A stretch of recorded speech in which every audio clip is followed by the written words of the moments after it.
খুব দ্রুত কাজ এগিয়ে যাচ্ছে, এতটা হবে অনিমেষ ভাবেনি।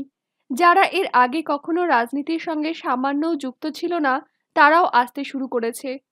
এক ধরনের ছেলে থাকে পরিবারে, তারা ঠিক আমল পায় না নানান রকম ব্যর্থতার জন্য।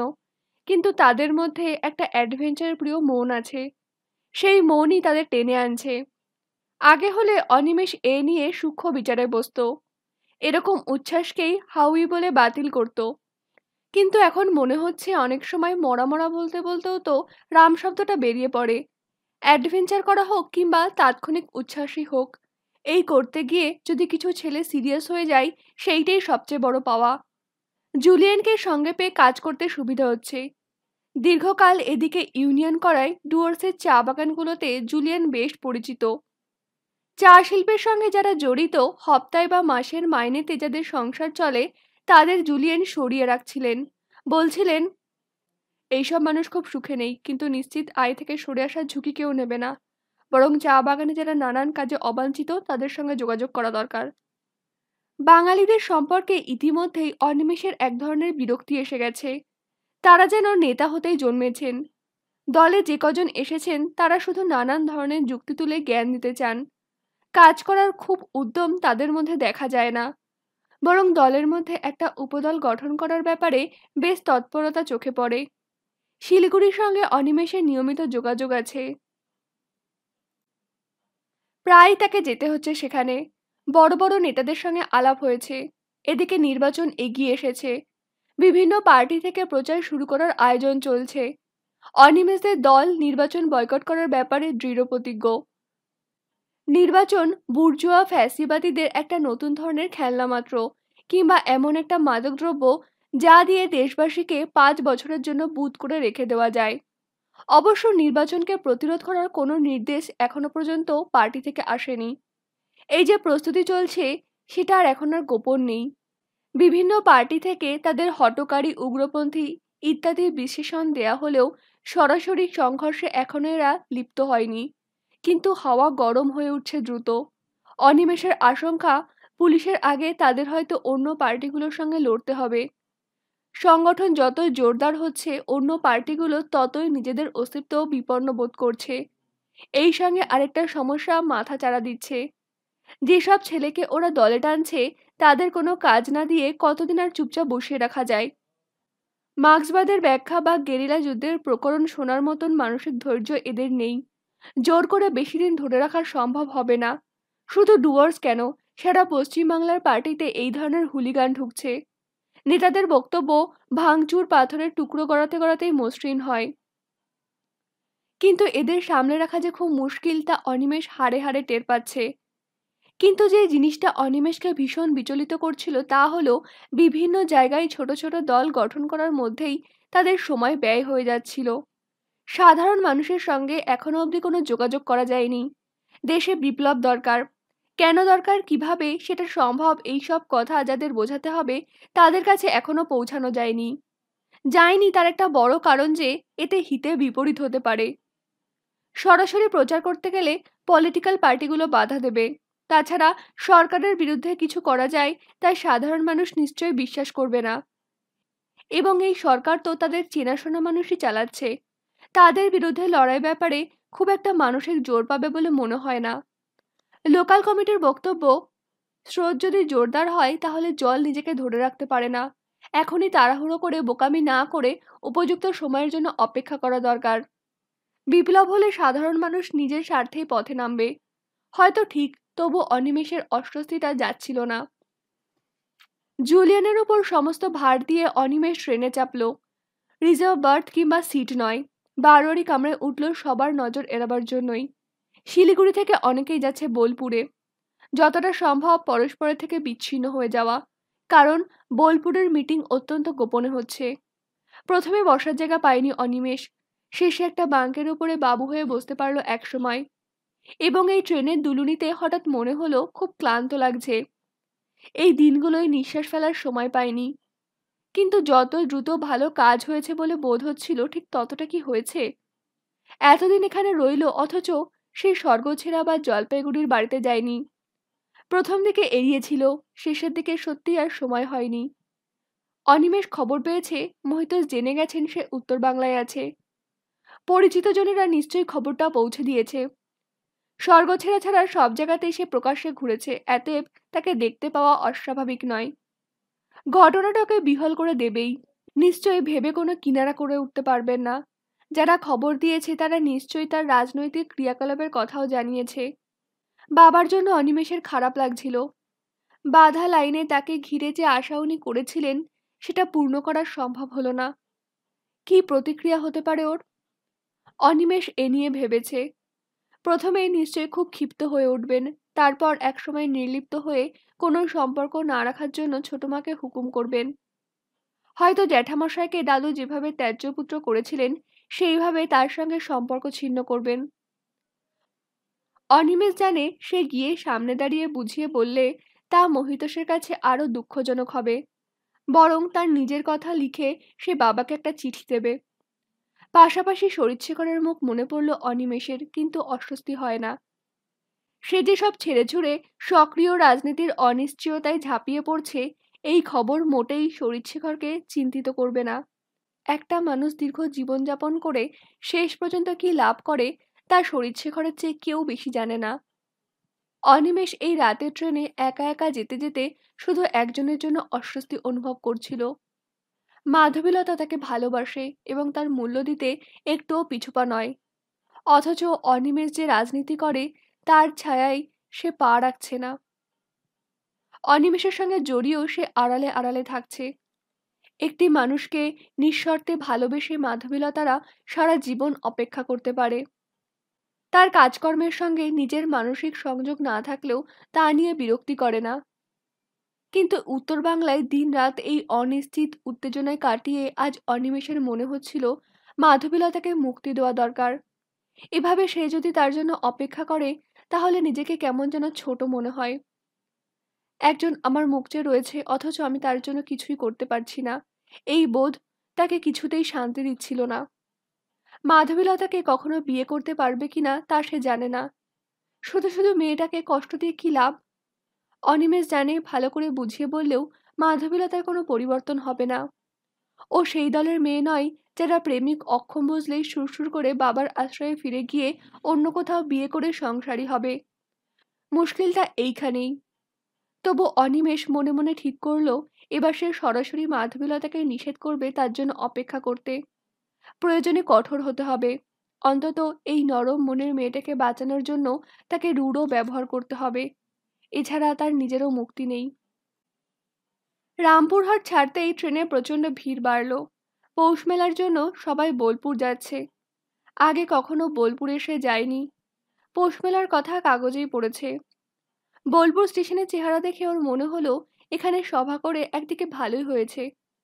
এত মানুষের ভিড়ে পুলিশের পক্ষে সন্দেহ করার কোনো কারণ থাকবে না।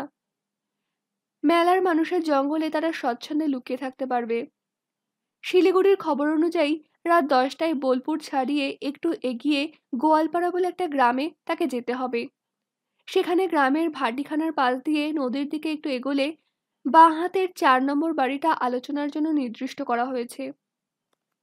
কোনো কারণে স্থানের পরিবর্তন হলে বোলপুর কোঅপারেটিভ সোর্সের সামনে বিকেল 5টায় এলেই জানা যাবে। সবাইকে জানানো হয়েছে যে তারা যেন বোলপুরে পৌষ মেলা দেখতে যাচ্ছে এমন প্রকাশ পায়। অনিমেষ এ ব্যাপারে খুবই আশ্বস্ত। শান্তিনিকেতন দেখার এমন সুযোগ পাওয়া গেল, সেটা উপরি লাভ। তার উপর সঙ্গে মাধবীলতা থাকায় তাদের তো ভ্রমণবিলাসী বলেই মনে হবে, কেউ সন্দেহ করতে পারবে না। নিশ্চিত হতে গিয়ে অস্বস্তিতে পড়ল অনিমেষ। আবার সেই লতাকে বর্মের মতন ব্যবহার করছে। না, এই শেষ। মাধবীলতা যদি বর্ধমানে আসে তাহলে তো আর সেখান থেকে ফিরিয়ে দেওয়া যাবে না। বোলপুরে মিটিং শেষ হলে যে সময় হাতে থাকবে তখন সেই মাধবীলতাকে বোঝাবে, পরিষ্কার হয়ে নেবে। বর্ধমানের ট্রেনটা থামতেই বুকের মধ্যে ভূমিকম্প শুরু হয়ে গেল। হঠাৎ এরকম উত্তেজনা তার সমস্ত শরীর মনকে আক্রমণ করবে একটু আগেও সে টের পায়নি। মাধবীলতাকে দেখতে পাবে শুধু এই কারণেই তার অবচেতন মন এত অধীর ছিল। এই তো সেদিন সে কলকাতা ছেড়ে গেল। তবে অনিমেষ নিজেকে সংযত করল। ট্রেন এসে প্ল্যাটফর্মে দাঁড়াবার পরও কিছুক্ষণ বসে রইল সে। তারপর ধীরে ধীরে নিচে নেমে দুপাশে তাকালো। প্রচুর মানুষ বিপরীত প্ল্যাটফর্মে দাঁড়িয়ে। ভাবভঙ্গিতেই বোঝা যাচ্ছে সবাই পৌষ মেলার যাত্রী। স্পেশাল ট্রেন না দিলে কোনো ট্রেনেই এত লোকের জায়গা হবে না। অনিমেষ কুলিদের সামলে এগোলো। মাধবীলতাকে চোখে পড়ছে না। আর একটু খোঁজাখুঁজির পর অনিমেষ আবিষ্কার করলো তার শরীর ক্রমশ অবসন্ন হয়ে যাচ্ছে। অদ্ভুত ক্লান্ত লাগছে নিজেকে। মাধবীলতা কি আজকের তারিখটার কথা ভুলে গেছে? বিশ্বাস করতে ইচ্ছে হলো না। তন্ন তন্ন করে প্ল্যাটফর্মটা খুঁজেই সে ওভারব্রিজের নিচে এসে দাঁড়ালো। মাধবীলতার কিছু হয়েছে? হয়তো খুব অসুস্থ হয়ে শুয়ে রয়েছে হোস্টেলে। এও তো হতে পারে ওর বাবা জোর করে ওকে বাড়িতে ফিরিয়ে নিয়ে গেছেন। কিংবা যদি মাধবীলতা এতদিনে তার ভুলটা বুঝতে পেরে থাকে। কথাটা ভাবতেই অনিমেষের বুকের ভেতরটায় দাউ দাউ চিতা জ্বলে উঠল। কোনো চিন্তা আর মাথায় সুস্থভাবে আসছে না। শুধু মনে হলো এই ট্রেনটাই তার কলকাতায় চলে যাওয়া উচিত। সরাসরি হোস্টেলে পৌঁছে মাধবীলতার খোঁজ না করলে সে শান্তি পাবে না। ঠিক সেই মুহূর্তে সে শূন্য চোখে ওপরে তাকাতেই নড়ে উঠল। প্রথমে কি দেখছে তা বুঝতেই কয়েক পলক লেগে গেল। তারপর চোখের সামনে কয়েক লক্ষ পদ্ম ভোরের রোদ পেয়ে ঝকমকিয়ে উঠল। যেন বুকের চিতায় কেউ নরম হাত রাখল। অনিমেষ পাথরের মতন দাঁড়িয়ে সেই উজ্জ্বল হাসিতে মাখামাখি মুখটাকে নিচে তার দিকে তাকিয়ে থাকতে দেখল। সামান্য সময়। তারপরেই মাধবীলতা ওভারব্রিজটা প্রায় দৌড়ে পার হয়ে তরতর করে সিঁড়ি বেয়ে নেমে নিচে নেমে আসছিল। অনিমেষের মনে হলো একটা ঝর্ণা যেন উদ্দাম বেগে তার দিকে ছুটে আসছে। অনিমেষ একটুও নড়ল না। মাধবীলতাকে দেখে ওর যে শান্তি বুকে ছড়াচ্ছিল তা ক্রমশ অভিমানের ছায়ায় যাচ্ছিল। নিশ্চয়ই ও তাকে অনেকক্ষণ ধরে লক্ষ্য করছে, কিন্তু অযথা এই উদ্বেগে রেখে মজা পাচ্ছিল। সামনে এসে দাঁড়ালো মাধবীলতা। ও মা, তোমার চেহারায় কি হয়েছে? আয়নায় মুখ দেখেছো? তাই এতক্ষণ চিনতে পারোনি? অনিমেষ গাঢ় গলায় বলল। পারিনি তো। ঢ্যাঙা রোগা আর কি কালো হয়ে গেছো। মাধবীলতার মুখ সত্যিই সিরিয়াস। খুব অত্যাচার করছো বুঝতে পারছি। খাওয়া দাওয়া করতে না? ওখানে তো কোনো শরৎচন্দ্রের নায়িকা ছিল না যে আমাকে পিঁড়ি পেতে খাওয়াতে খাওয়াতে হাওয়া করবে। অনিমেষ মুখ ঘোরালো। খুব কথা শিখেছো। একটু আগে যখন দেখতে পেলাম তখন সত্যি অবাক হয়ে গিয়েছিলাম। তোমার শরীর খুব খারাপ হয়ে গেছে। আমাকে না দেখতে পেয়ে তুমি কেমন বোকা বোকা মুখ করে তাকাচ্ছিলে। মাধবীলতা ঠোঁট টিপে হাসলো। খুব আনন্দ লাগছিল তাই দেখে? অনিমেষের গলার স্বরে এমন একটা পাঁচিল ছিল যে মাধবীলতার হাসি চট করে নিভে গেল। সে চট করে অনিমেষের হাত ধরল। এই, রাগ করেছ আমার উপরে? আসলে আমারই ভুল। এখানে এত ভিড় যে ভাবলাম দাঁড়িয়ে থাকলে তুমি আমাকে দেখতে পাবে না। তার চেয়ে ওভারব্রিজের ওপরে গিয়ে দাঁড়ালে তোমাকে আমি ঠিক দেখতে পাবো। তা করতে গিয়ে তোমাকে যেই দেখতে পেলাম বুকের ভেতরটা এমন করতে লাগলো যে আসলে তোমাকে লুকিয়ে তোমায় দেখতে আমার খুব ভালো লাগছিল। এই, রাগ করো না প্লিজ। অনিমেষ দেখল এই পদ্মের মতন মুখ উদ্গ্রীব হয়ে তার দিকে তাকিয়ে আছে। গম্ভীর অনিমেষ নিজের অজান্তেই হেসে ফেলল। না, এই মেয়ের ওপর কখনোই রাগ করতে পারবে না। স্পেশাল ট্রেনটা ছেড়ে দিতে হলো। এত ভিড় যে ঝুলে যাওয়ারও উপায় নেই। পরের ট্রেনটা প্রায় ঘন্টা আড়াই পরে। এতক্ষণ এখানে চুপচাপ বসে থাকার কোনো মানে হয় না। ওরা স্টেশন থেকে বেরিয়ে এলো। অনিমেষ আর চোখে মাধবীলতাকে দেখছিল। তাকে যাই বলুক মাধবীলতা নিজেও কিন্তু বেশ রোগা হয়েছে। তবে এবার ওকে খুব প্রাণবন্ত লাগছে। উচ্ছ্বাস একটু বেশি। অনিমেষকে দেখে ওর খুশি হওয়ার ব্যাপারটা আর চেপে রাখছে না। বাস স্ট্যান্ড অবধি ওরা হেঁটে এলো। আস্তে আস্তে অনিমেষ জানতে পারলো মাধবীলতার বাবা একদিন হোস্টেলে এসেছিলেন। মেয়েকে নানানভাবে বোঝাতে চেষ্টা করেছিলেন। একটি ভালো পাত্রের সন্ধান পাওয়া গেছে। তিনি চান মাধবীলতা সুখী হোক। এই ছেলেটির সঙ্গে বিয়ে হলে ওরা স্বচ্ছন্দে সারা জীবন আমেরিকায় থাকতে পারে। ছেলেটি সেইখানেই সেটেলড। মাধবীলতা তার বাবার কথা মন দিয়ে শুনে বলেছে সেটা সম্ভব নয়। ভদ্রলোক তিতিবিরক্ত হয়ে ফিরে গেছেন এবং যাওয়ার আগে অনিমেষের নাম জেনে গেছেন। মাধবীলতাই বলেছে মেয়ে যে এমন মারাত্মক ভুল করছে তা তিনি বিশ্বাস করতেই পারছেন না। নিশ্চয়ই হোস্টেলে গিয়ে অনিমেষ সম্পর্কে খোঁজ খবর করবেন এবং কে জানে স্বর্গ ছেড়ে অভিযোগ জানিয়ে চিঠিও দিতে পারেন। এসব বলে মাধবীলতা হাসল। তোমাকে বোধহয় আমি খামোখা ঝামেলায় ফেললাম। কিরকম? এবার বাবা মায়ের কাছে তোমাকে জবাবদিহি করতে হবে। সে দায় বোধহয় আর নেই। কিন্তু তুমি কি ঠিক করছো? মানে? তোমার বাবা একটুও অসঙ্গত কথা বলেননি? বুঝতে পারছি না। তোমার এসব পাগলামি না করে অন্য কোথাও বিয়ে করে সংসারী হওয়া উচিত। আমার কথা ছেড়ে দাও। এইসব করতে করতে কখন কি হবে কেউ বলতে পারে না। আমার জন্য তুমি বসে থাকবে কেন? এসব কথা বলার জন্য অনিমেষের মানসিক প্রস্তুতি ছিল না। কিন্তু এত তাড়াতাড়ি বলতে হবে ভাবতে পারেনি। সুযোগ এসেছে যখন। অনিমেষের কথাগুলো বলতে খুব কষ্ট হচ্ছিল। কিন্তু মাধবীলতাকে বাঁচাতে এগুলো বলতেই হবে। বেশ, আমি তাহলে এখান থেকেই কলকাতায় ফিরে যাই। মাধবীলতার চোখের দৃষ্টি পাল্টে গেল, মুখ গম্ভীর এবং ঠোঁটের কোণায় ভাঁজ পড়ল। এখান থেকে ফেরার দরকার নেই, বোলপুরে চলো, সত্যি বলছি। এ ব্যাপারটা নিয়ে তোমার সঙ্গে খোলাখুলি কথা বলা দরকার। যত দিন যাচ্ছে আমার নিজেকে অপরাধী বলে মনে হচ্ছে। শেষ কথাটা খুব আন্তরিকতার সঙ্গে বলল অনিমেষ। মাধবীলতা তখন দাঁড়িয়ে পড়েছে। এক দৃষ্টে এসে অনিমেষের মুখের দিকে কিছুক্ষণ তাকিয়ে বিষণ্ণ গলায় জিজ্ঞাসা করল, তোমার কি হয়েছে? কেন এরকম উন্মাদের মতন কথা বলছো? উন্মাদ? তুমি কি আমাকে একটুও চিনতে পারোনি? মাধবীলতার মুখ দেখে অনিমেষের মনে হলো এ বিষয়ে আর একটা কথা বলা মানে রাস্তার মধ্যেই একটি দৃশ্য তৈরি করা। তাছাড়া এই মেঘ জড়ানো মুখের দিকে সে আর তাকাতেও পারছিল না। বলল, বড্ড খিদে লেগেছে, ট্রেনে কিছুই খাওয়া হয়নি, চলো কিছু খাই। মাধবীলতা কিছুক্ষণ মাথা নামিয়ে ভাবল, তারপর অন্যরকম গলায় বলল, এরকম কথা আর কখনো বলো না। আমি আলু বেগুন ময়দা নই। কথাগুলো যেন মাধবীলতাকে কাঠিন্যের পর্দায় ঢেলে দিল। স্টেশনে দেখা সেই উজ্জ্বল মেয়েটা যেন চট করে ডুব দিল গভীরে।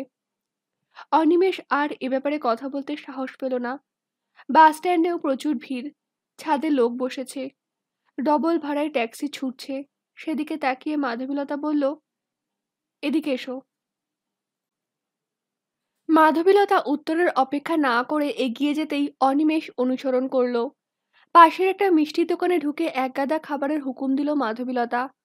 আগে হলে প্রতিবাদ করত অনিমেষ, কিন্তু এখন চুপচাপ খেয়ে নিল। মাধবীলতা নিজে একটা সিঙ্গারা আর চা ছাড়া কিছু নিল না। মেয়েরা চিরকালই ছেলেদের খাইয়ে এক ধরনের সুখ পায়। ব্যাপারটা শরৎচন্দ্র মার্কার সুখ বলে ঠাট্টা করত অনিমেষ। কিন্তু এই মুহূর্তে এসব কথা বলতে বাধল তার। এখন মাধবীলতার মুখের দিকে তাকালে একটা ঠান্ডা স্রোতের স্পর্শ পাচ্ছিল সে। এই মেয়েকে কি করে বোঝানো যায়? বোঝাতে গেলে নিজেকে খুব স্বার্থপর বলে মনে হয়। অথচ অনিমেষ বুঝতে পারছে, বুঝলে মাধবীলতার উপকার হতো। কোনো রকমে একটা প্রাইভেট ট্যাক্সিতে জায়গা পেয়ে গেল ওরা। ড্রাইভারের পাশে চারজনকে বসিয়েছে। অস্বস্তিতে দম বন্ধ হওয়ার জোগাড়, কিন্তু কোনো উপায় নেই। পুরো ট্যাক্সিতে 11 জন লোক, ভাড়া ডবল। মাধবীলতা জানলার পাশে বসলেও তার শরীরের চাপ অনিমেষের উপর। নিজেকে পাশের লোকের উপর প্রায় চাপিয়ে দিয়েও অনিমেষ ওকে স্বচ্ছন্দ রাখতে পারছে না। মাধবীলতার শরীরের স্পর্শ অনিমেষকে বিব্রত করছিল। বিব্রত মাধবীলতাও। ধুলোর ঝড় উড়িয়ে ট্যাক্সিটা বর্ধমান ছাড়িয়ে বীরভূমে ঢুকল। মাধবীলতা নিচু গলায় বলল, তোমার মাথায় কোনো বুদ্ধি নেই।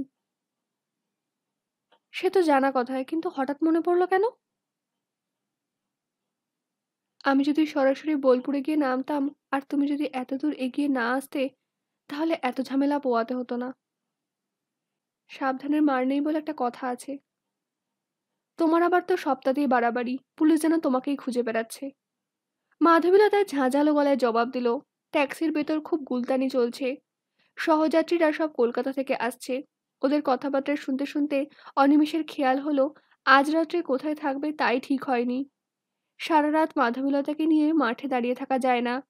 এদিকে যা অবস্থা দেখা যাচ্ছে তাতে কোনো হোটেলে জায়গা পাওয়া যাবে বলে মনে হয় না।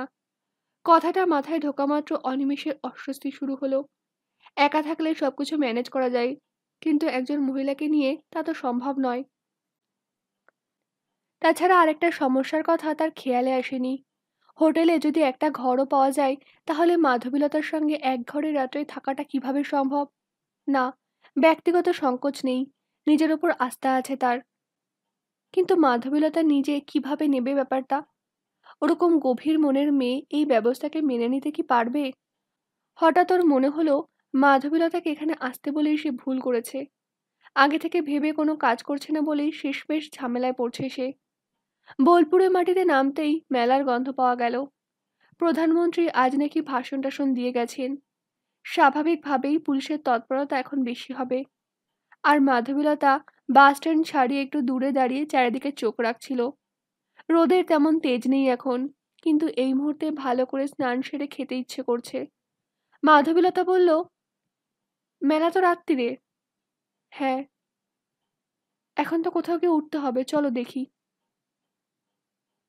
হোটেলে জায়গা পাওয়া যাবে? এখানে দাঁড়িয়ে থাকলে তো পাওয়া যাবে না। অনিমেষ একটা রিক্সাওয়ালাকে ডাকলো। লোকটি খুব তৎপরতার সঙ্গে এসে জিজ্ঞাসা করলো, কোথায় বাবু, ট্যুরিস্ট লজ? অনিমেষ বলল, ট্যুরিস্ট লজে জায়গা পাওয়া যাবে? সঙ্গে সঙ্গে লোকটির মুখ হাঁ হয়ে গেল। আপনারা জায়গা বুক করেন নাই?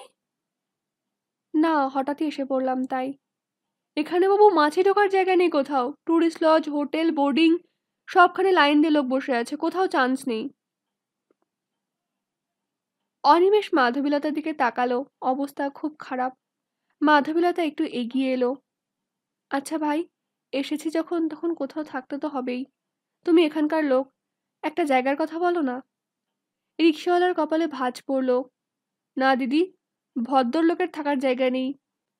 সারা বছর ফাঁকা পড়ে থাকে, কিন্তু পৌষ মেলার সময় যেন হাবাদের ভিড় পড়ে যায়। অনিমেষ বলল, একটা রাত তো, যেমন করে হোক একটা জায়গা পেলেই হবে। সারাক্ষণ তো মেলাতেই ঘুরবো আমরা, একটু দেখো না। লোকটি তাদের মুখের দিকে তাকিয়ে কিছুক্ষণ চিন্তা করলো। তারপর বলল, উঠে আসেন, দেখি কি করা যায়। স্বস্তিতে বসতে পেরে আরাম লাগলো। হিম মাখা হাওয়ায় রিকশায় সাঁতরে যাচ্ছে যেন। অনিমেষ বলল, দেখো কপালে কি আছে। মাধবীলতা হাসল। আমি যখন সঙ্গে আছি তখন বিফল হবে না। বোলপুর ডিঙিয়ে শান্তিনিকেতন পাশে রেখে রিকশাওয়ালা শ্রীনিকেতনের রাস্তায় চলে এলো। প্রায় মিনিট 10 ফাঁকা মাঠের মধ্যে দিয়ে যাওয়ার পর ডান দিকে একটা মাটির রাস্তায় ঢুকে পড়ল সে। অনিমেষ দেখলো সুন্দর সুন্দর বাড়ি হয়েছে এদিকে। মেলার ভিড়ভাট্টার ছোঁয়া খুব একটা লাগেনি এখানে। শুধু ট্যুরিস্টরা বড় রাস্তা দিয়ে শ্রীনিকেতন যাচ্ছে। রিকশাওয়ালা ওদের বসে থাকতে বলে একটা বাড়ির গেট খুলে ভেতরে ঢুকে গেল। অনিমেষ দেখলো বাড়িটার সদর দরজা জানলা বন্ধ।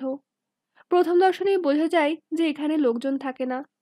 খানিক বাদে একটি দারোয়ান গোছের লোককে সঙ্গে নিয়ে রিকশাওয়ালা ফিরে এলো। এসে একগাল হাসলো। আপনারা তো একটা রাতই থাকবেন? অনিমেষ সঙ্গে সঙ্গে ঘাড় নাড়ল। রিকশাওয়ালা বলল, নেমে আসেন, সব কথা হয়ে গেছে। এ হলো এ বাড়ির মালি। বাড়ির বাবু বোম্বেতে থাকেন, এবার আসবেন না তারা। আপনাদের একটা ঘর খুলে দিচ্ছে, আরাম করে থাকুন। অনিমেষ জিজ্ঞাসা করল, কত দিতে হবে? 30 টাকা। এত সস্তায় আরামের জায়গা আর কোথাও পাবেন না বাবু। আর একটা কথা, জানলা খুলতে পারবেন না। মাধবীলতা জিজ্ঞাসা করল, কেন? মানে সবাই জানে এখানে কেউ থাকে না। জানলা খুলে পাশের বাড়ির লোক টের পেয়ে গেলে মালিকের কানে যাবে। মানে একটু গোপনে গোপনে থাকতে হবে বাবু। একটা রাত, শীতকাল, কোনো অসুবিধা হবে না। তোমায় কত দিতে হবে? সে যা হয় দেন, আপনাদের যা মন চায়। অনিমেষ 2 টাকা দিতে গিয়ে কি ভেবে 3 টাকা দিল। মুখ দেখে মনে হলো লোকটা আরো বেশি আশা করেছিল। এতক্ষণ মালি কোনো কথা বলেনি, চুপচাপ ওদের দেখছিল। অনিমেষ রিকশা থেকে নামতেই বাড়ির ভেতর ফিরে চলল সে। রিকশাওয়ালা ফিরে যেতেই অনিমেষরা বাড়ির ভেতর ঢুকলো। সামনে বাগান আছে, কিন্তু ভালো করে যত্ন নেওয়া হয় না বোঝা যাচ্ছে। সদর দরজা নয়, পাশের খিড়কি দরজা দিয়ে ওরা ভেতরে ঢুকলো। বেশ বড় বাড়ি, ভেতরে বাঁধানো চাতাল। চাতালের ওপাশে ঠাকুর চাকরদের ঘর, আর এদিকে ভেতরে যাওয়ার দরজা। মালি সিঁড়ি দিয়ে উপরে উঠে একটা দরজা খুলে প্রথমে কথা বলল, এই ঘরে থাকবেন। অনিমেষ দেখল ঘরটা বেশ সুন্দর। বেশ বড় খাট, বিছানা, চেয়ার সাজানো আছে। ওরা বসা মাত্র লোকটি বলল, শুনলেনই তো, জানলা খুলবেন না, আর আমি ছাড়া কেউ ডাকলে সাড়া দেবেন না। অনিমেষ বলল, ঠিক আছে, কিন্তু স্নান করব কোথায়? ওপাশে বাথরুম আছে। লোকটি একটু এগিয়ে অ্যাটাচ বাথ দেখিয়ে দিল। মাধবীলতা বলল, যার বাড়ি তিনি আসেন না? আসেন, তবে এবার আসবেন না। কিন্তু কেউ যদি তার হয়ে আসেন তাহলে চুপচাপ আপনাদের চলে যেতে হবে। সে কি? আঁতকে উঠল অনিমেষ। দেখেন, ভেবে দেখেন। মাধবীলতা বলল, আর ভাবতে পারছি না। কেউ এলে আমরা চলে যাব। ভালো কথা, আপনারা খেয়ে এসেছেন? না, এদিকে হোটেল আছে? আছে, তবে আমি এনে দিচ্ছি। না না, আমরা গিয়ে খেয়ে আসবো। সেটা ঠিক হবে না, বারবার যাওয়া আসা করলে লোকে দেখবে। একবার বেরিয়ে গিয়ে রাতে ফিরবেন। টাকা দিন। মাধবীলতা ব্যাগ খুলে 10 টাকা বের করে দিতে লোকটি বলল, ভাড়াটা? অনিমেষ জিজ্ঞাসা করল, ওটাও এখনই দিতে হবে? হ্যাঁ বাবু, দিতে তো হবেই, আগে আর পরে। লোকটা টাকা নিয়ে দরজা ভেজিয়ে চলে গেল। হঠাৎ অনিমেষের মনে হলো, এই বড় বাড়িটার বন্ধ ঘরে সে আর মাধবীলতা ছাড়া আর কেউ নেই। সংকোচ কাটাতে সে উঠে দাঁড়িয়ে বলল, কেমন বন্দি বন্দি লাগছে নিজেকে না? মাধবীলতা তখন হাতের ঘড়ি খুলে টেবিলে রাখছিল। এদিকে মুখ ফিরিয়ে বলল, কার বাড়িতে কারা এলো? লোকটা বোধহয় মাঝে মাঝেই ঘরটা ভাড়া দেয়। কি করে বুঝলে? অনিমেষ এগিয়ে এলো। মাধবীলতা আঙুল দিয়ে একটা লেডিস রুমাল দেখিয়ে দিল। কোচানো রুমালটা টেবিলের কোণে পড়ে আছে। মালিটা চোখ এড়ালো কি করে? অনিমেষ মাধবীলতার কাঁধে হাত রাখতেই সে ঘাড় ঘুরিয়ে ওকে দেখল। তারপর বলল, খুব খিদে পেয়ে গেছে, আমি স্নান করে আসি। কথা শেষ করেই সে ব্যাগটা তুলে নিয়ে সোজা বাথরুমে ঢুকে গেল। রাত জেগে ট্রেনে আসা, দেরিতে স্নান খাওয়ার জন্য অনিমেষের আলসেমি বোধ হচ্ছিল। কিন্তু মাধবীলতার পীড়াপিড়িতে ওকে উঠতে হলো। বাইরে মিষ্টি রোদের আলপনা, এখন ঘরে বসে থাকার নাকি কোনো মানে হয় না। অথচ অনিমেষের খুব ইচ্ছে করছিল এই ঘরে মাধবীলতার মুখোমুখি বসে গল্প করতে। এরকম নির্জনে থাকার সুযোগ ওদের আগে কখনো হয়নি। বেশ সংসারী সংসারী লাগছে। কিন্তু মাধবীলতার বাইরে যাওয়ার জন্য যে ছটফটানি, তার একটা কারণ ওর চোখ এড়াচ্ছিল না। ব্যাপারটা খুবই অস্বস্তির। বিশেষ করে মাধবীলতার মতন মেয়ে, যে এক কথায় নিজের বাড়ি ছেড়ে তার জন্য হোস্টেলে এসে উঠেছে, সে এই নির্জন ঘরে তার সঙ্গে থাকতে যেন ভয় পাচ্ছে। ব্যাপারটা মাধবীলতাকে জিজ্ঞাসা করা যায় না। অনিমেষের মনে হলো, যত শক্ত হোক, মেয়েরা কোনো কোনো জায়গায় এক। আগাম কিছু চিন্তা করে দুর্ভাবনায় ভোগে, অথচ সেটা মোটেই মুখে প্রকাশ করবে না। বড় রাস্তায় বেরিয়ে অনিমেষের মনে হলো, আজকের দুপুরটা সত্যিই চমৎকার। পৌষ মেলায় এখানে বোধহয় প্রতি বাড়িতে অতিথি আসে। বাড়িগুলোর সামনের লনে কিংবা বাগানে রোদ পোহানোর ভিড় দেখলেই তা বোঝা যায়। বেশ উৎসবের মেজাজ এখন শান্তিনিকেতনে। শান্তিনিকেতন থেকে যে রাস্তাটা সোজা শান্তিনিকেতনের ভেতরে চলে গেছে, ওরা সেই পথ ধরলো। বেশ ভিড় এখানেই। পাশাপাশি হাঁটতে মাধবীলতা বলল, দারুণ। কি দারুণ? জায়গাটা। তাই বলো। কেন, তুমি কি ভেবেছিলে? আমি তো অনেক রকম কথা ভাবি, সেগুলো তো আর সত্যি হয় না। যেমন? ধরো, আজ দুপুরে তোমার সঙ্গে ঘরে বসে গল্প করব ভেবেছিলাম, কিন্তু তুমি কেমন যেন বাইরে আসার জন্য ছটফট করছিলে, তাতে নিজেকে রাক্ষস টাক্ষস বলে মনে হচ্ছিল। অনিমেষ খুব লঘু গলায় বলল। মাধবীলতা চট করে অনিমেষের মুখ দেখে নিল। হলুদ শাড়ি আর ফর্সা গালে এমন একটা শ্রী মাখানো ওর চেহারায় যে অনিমেষ সেই দৃষ্টির সঙ্গে চোখাচোখি হওয়ার পর চোখ ফেরাতে পারল না। মাধবীলতা মুখ নামিয়ে নিচু গলায় বলল, তুমি কিচ্ছু বোঝো না। বুঝি না? না, আমরা যদি সারা দুপুর ঘরে বসে থাকতাম, তাহলে দারোয়ানটা যা অনুমান করেছিল তা সত্যি বলে ভাবতো। আমরা যেখানে বেড়াতে এসেছি, ঘরে বসে থাকতে নয়, এটাকে বোঝানো দরকার ছিল। যার চলে, ও যে আমাদের সম্পর্কে এত ভাবছে তা তুমি জানলে কি করে? আমরা যখন রিক্সা ছেড়ে দিলাম, তখন থেকে লোকটা আমার মাথার দিকে তাকাচ্ছিল। যে কেউ বুঝতে পারবে আমি বিবাহিতা নই। সিঁদুরের কথা বলছো? আমরা তো খ্রিস্টানও হতে পারি। বাজে বকো না, বিবাহিত মেয়েদের চেহারা দেখলেই বোঝা যায়। অনিমেষ চমকে মাধবীলতাকে দেখল। ও মাথা নিচু করে হাঁটছে। তর্ক করতে পারত অনিমেষ, শুধু দারোয়ানের জন্যই ঘর ছাড়া হতে হলো এটা সে মানতে পারছে না। কিন্তু মেয়েরা কখনো কখনো সত্যি কথাটা আড়াল করতে এমন একটা কিছু বাহানায় ঘোমটা টানে। জেনে শুনে সেটা নিয়ে টানাটানি করে কি লাভ? সারাটা দুপুর ওরা শান্তিনিকেতন দেখল। আজ খুব ভিড়। বেশিরভাগ ঘরবাড়ির দরজা বন্ধ। কিছু ছড়িয়ে থাকা ভাস্কর্যগুলো মাঠ ঘাট, ছাতিমতলা, শ্যামলী অথবা রবীন্দ্রনাথের স্মৃতি সংগ্রহশালা দেখতে দেখতে সময়টা কখন ফুরিয়ে গেল। মাধবীলতা বলছিল, রবীন্দ্রনাথ এখানে ছিলেন আর তার চারপাশে সেই সব বিখ্যাত মানুষ ঘিরে আছেন। কথাটা ভাবলেই কেমন শিহরণ লাগে। অনিমেষ বলল, ধরো এই পথ দিয়ে নন্দলাল হেঁটে যাচ্ছেন। তাকে দেখে রামকিঙ্কর শ্রদ্ধায় মাথা নিচু করে দাঁড়িয়ে গেছেন। দীনু ঠাকুর, দীনবন্ধু এন্ড্রুজ, প্রভাত মুখার্জি, জগানন্দ রায়ের সঙ্গে একটু এদিকে ওদিকে গেলেই দেখা হয়ে যাবে। আর এই সব ছেড়ে ছুড়ে অপারেশনের জন্য শেষবার কলকাতায় যাওয়ার আগে ভোরে ছেলেমেয়েরা তাদের গুরুদেবকে গান শোনাচ্ছে বাইরের মাঠে দাঁড়িয়ে। রবীন্দ্রনাথের চোখে জল। সেই ভোরটাই তার শান্তিনিকেতন কখনোই শান্তির ছিল না তার কাছে। মাধবীলতা বলল, আমি এই প্রথম এলাম এখানে। আমাদের জন্য কেউ এত সুন্দর জায়গা তৈরি করে রেখে গিয়েছিল। পড়াশোনা শুধু ভালোবাসা থাকলে কতটা আন্তরিক হতে পারে, এখানে না এলে তা বুঝতামই না। অথচ দেখো, ছেলেবেলা থেকে আমরা গল্প শুনতাম এখানকার ছেলেরা নাকি মেয়েলি, এই গরু সরে যা বলে। অথচ এখানে এসে একজনকেও তেমন চোখে পড়ল না। আমার কিন্তু এখানে এসে একটা লোভ হয়েছে। কি? তোমাকে। মানে? তুমি যতই বিপ্লবের কথা বলো, দেশের সামাজিক রাজনৈতিক পরিবর্তন চাও, আসলে ভেতরে ভেতরে তুমি খুব রোমান্টিক। কি করে বুঝলে? রবীন্দ্রনাথের কথা বলতে গেলে তোমার মুখ চোখ অন্যরকম হয়ে যায়, ঠিক কিনা বলো? দু চোখে ঝকঝকে হাসি মাধবীলতার। অনিমেষ ঘুরে দাঁড়ালো। যা কিছু সচল তাই তো বিপ্লবের অবলম্বন। জড় পদার্থ কখনোই বিপ্লব হতে পারে না। প্রকৃত বিপ্লবী যে, সে কিন্তু মনে মনে ভীষণ রোম্যান্টিক। চে গুয়েভারা কিংবা মাও সেতুং কিন্তু কাঠখোট্টা লোক ছিলেন না। অবশ্য রোম্যান্টিক যে সেই বিপ্লবী হবে এমন আশা করা যায় না, কিন্তু বিপ্লবী যে, তাকে কিন্তু রোম্যান্টিক হতেই হবে। রোম্যান্স মানে জানো তো? মাধবীলতার দিকে দুষ্টুমি চোখে তাকালো অনিমেষ। সুন্দরের প্রতি আকাঙ্ক্ষা এবং অজানাকে জানতে চাওয়া। বাহ, গুড।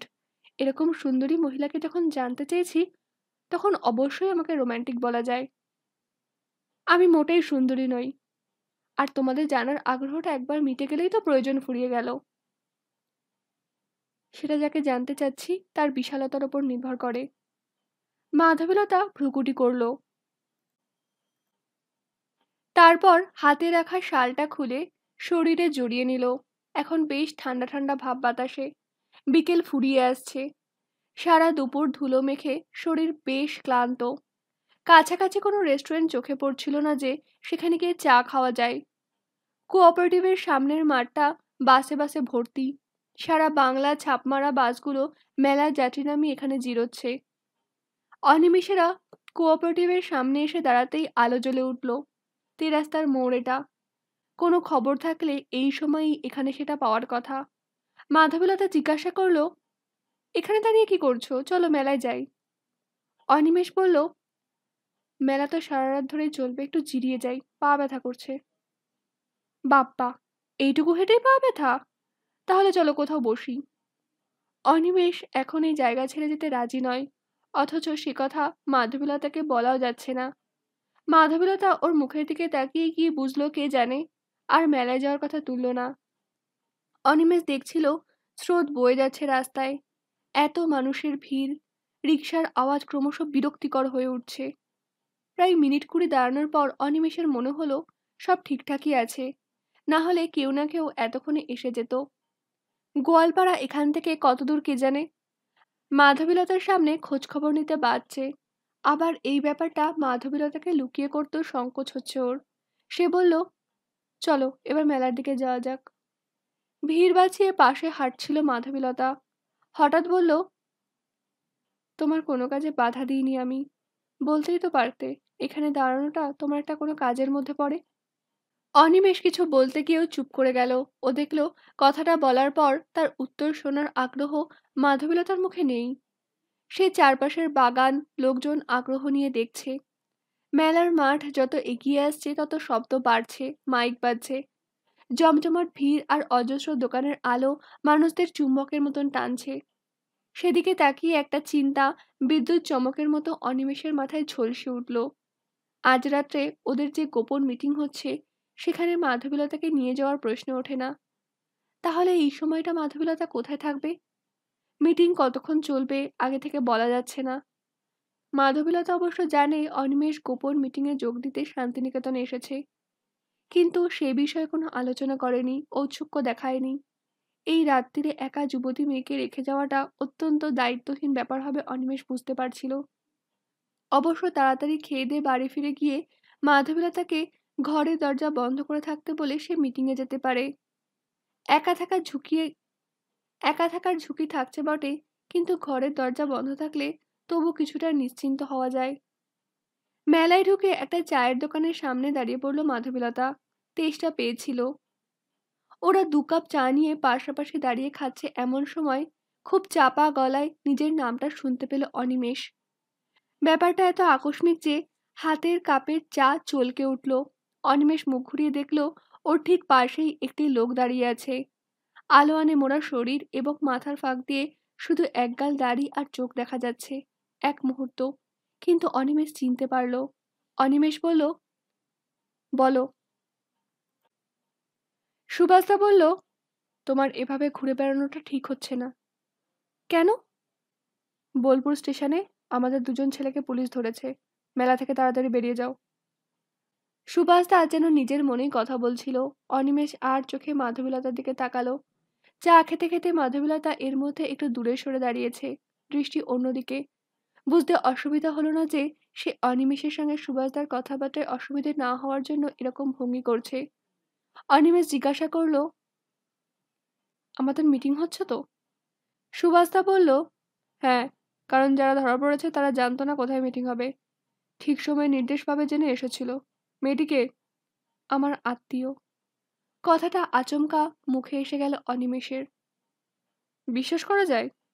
অনিমেষ নীরবে ঘাড় নাড়ল। তুমি দায়িত্ব নিচ্ছ? হ্যাঁ, কিন্তু কি ব্যাপার?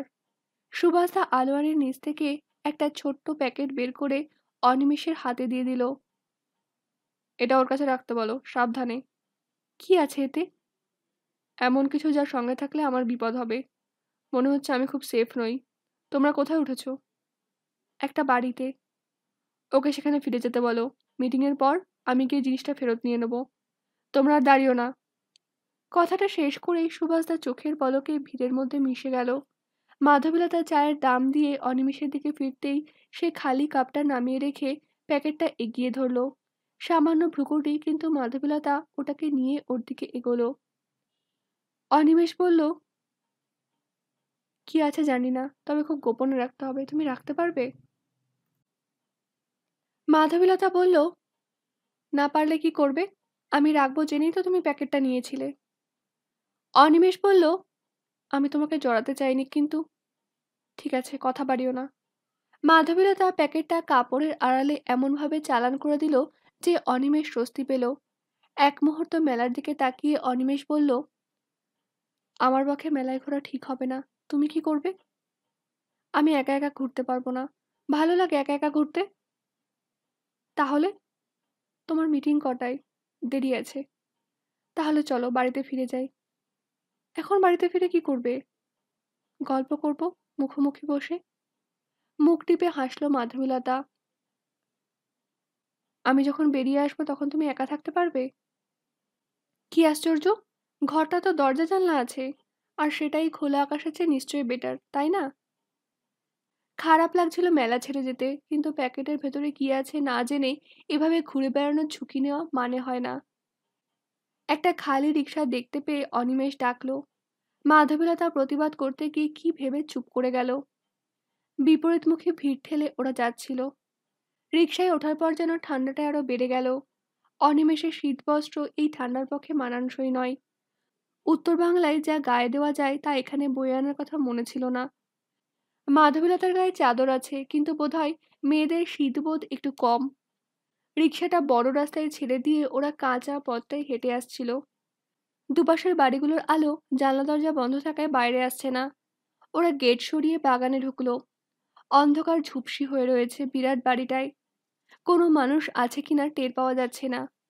খিড়কি দরজা দিয়ে ওরা চাতালে ঢুকে দেখলো একটা ঘরে আলো জ্বলছে।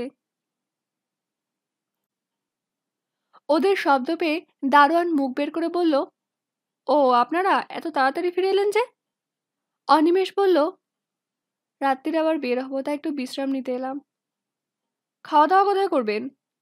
অনিমেষের খেয়াল হলো রাত্রিরে সে একাই বেরোবে, এতএব মাধবীলতার জন্য খাবার দরকার। সে একটু এগিয়ে আলো জ্বালা ঘরটার সামনে গিয়ে দাঁড়ালো। সেখানে ভেতরে উনুন জ্বলছে, লোকটি আটা মাখছিল। ভাবছি খেয়েই বেরোবো। তুমি তো নিজের খাবার বানাচ্ছ, আমাদের জন্য একটা রুটি আর তরকারি করে দাও না, দামটা নিয়ে নাও। ডিম খাবেন? ডিমের ঝোল রুটি? বাহ, খুব ভালো, করে দেবো।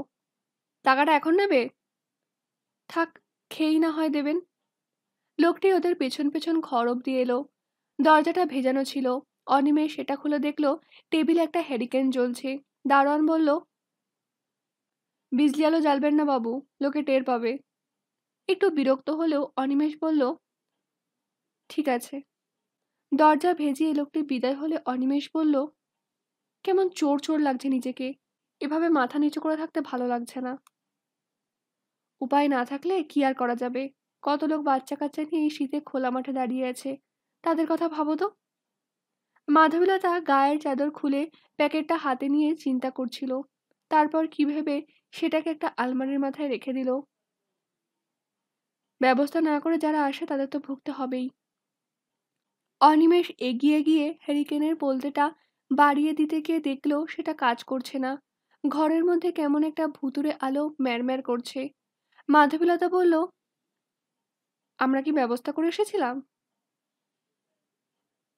আমাদের সঙ্গে বাচ্চা নেই।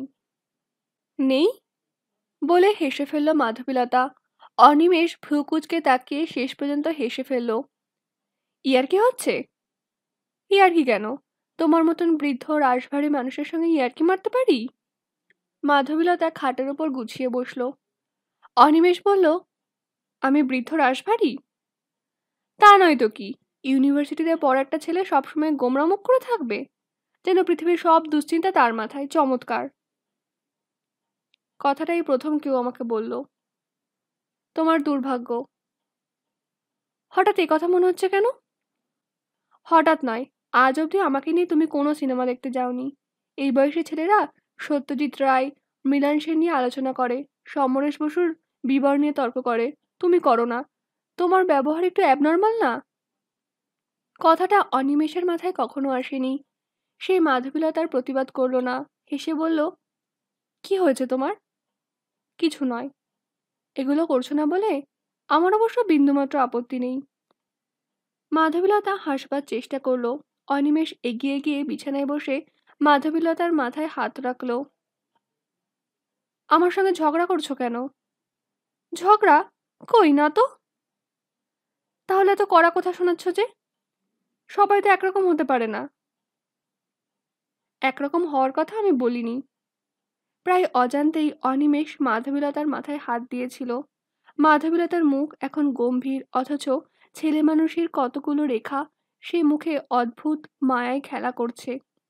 অনিমেষ খুব ধীরে ধীরে ওর চুলে হাত বোলাতে লাগলো।